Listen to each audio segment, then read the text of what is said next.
Hi, and thank you for watching On Call for All Kids. Today we're talking about going to the pediatrician's office versus telemedicine. We'll be talking about when it's appropriate to go visit your pediatrician in person, why well and preventive care visits are still important, and what to do when your child gets sick. I am joined by Dr. Rachel Dawkins. She's the medical director of the Pediatric and Adolescent Medicine Clinic. And Dr. Dawkins, great to see you. Good to see you too. So let's just first go over, when is it best to visit your pediatrician's office versus maybe doing that telemedicine that's become so much more popular now? Yeah, so it's definitely important to make sure your children are still getting their preventative care and well visits. And those have to be done in the pediatrician's office. Not only are they maybe getting vaccines, but we're looking at their growth, their development, talking about lots of anticipatory guidance, and also checking in and seeing how the family is doing. But there's lots of good uses for telemedicine, especially right now. So if your child is sick or you have a problem that you just want to discuss with your physician, that's a great time to do telemedicine.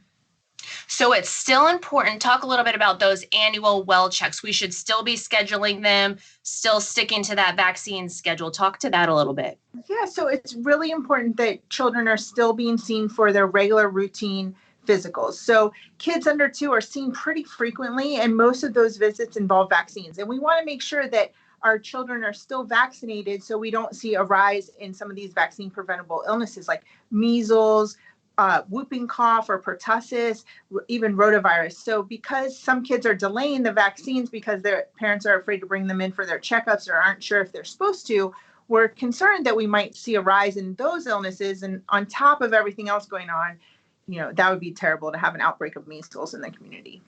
Yeah, we definitely do not want that. Dr. Dawkins, what should we do if our child is maybe sick with a runny nose or has a fever? How should we handle that? So that's a great question. So that's a perfect opportunity for telemedicine. So call your pediatrician's office. We set up video visits with our patients, and we can kind of talk about some of the symptoms that are going on. We can actually do a decent physical exam, being able to look in your child's throat, see how they're breathing, kind of see what they look like. And then we can decide if the child is really sick and needs to go to the emergency room, or if we want to bring them into the office to be seen in person, or if we can just talk about some supportive things you can do at home for your child. That's a great time to use telemedicine. And it also keeps us from bringing kids that are sick and maybe contagious into the office and infecting other kids. That makes sense. How about if my child is having maybe just some other issues that I would like to go see a doctor, but I'm not sure how to go about this? So there's a lot of things that we can see via telemedicine. So one thing is talking about behavior or sleep concerns or ADHD.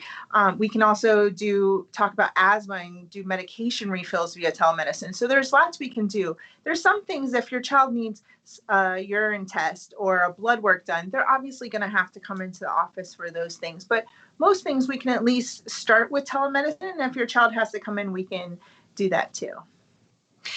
And before we know it, we're going to have a new school year upon us. Are we able to do telemedicine for those sports physicals or those back to school physicals that are often needed? No, so back to school physicals and sports physicals do need to come into the office. It's important that we are able to examine the children, make sure that they're growing, make sure there's no heart murmurs, anything else wrong with their muscular system. So it's really important that those types of appointments come into the office. And we are going to be up to back to school so soon. So don't wait until the last minute. This is a great time if you're home and able to call your pediatrician and see if they'll be able to see you sooner. Great, Dr. Dawkins. Any other tips for those parents who are unsure if they should go the telemedicine route or be seen? Yeah, so I would just say, just call your pediatrician's office. We all have set up very good systems for how to deal with this. Of course, we're evolving every single day and making sure that we do the best we can for our kids and families. So if you're not sure, just call the office and we'll be able to direct you to the right thing to do. All right. Thank you, Dr. Dawkins. We always appreciate you. And thank you all for watching today. If you have a topic idea you'd like us to look into, just comment below right here on this video. And don't forget to check out our website. It's hopkinsallchildrens.org/coronavirus. And we have a lot of great resources there for you to check out. Have a great night. We'll see you next week.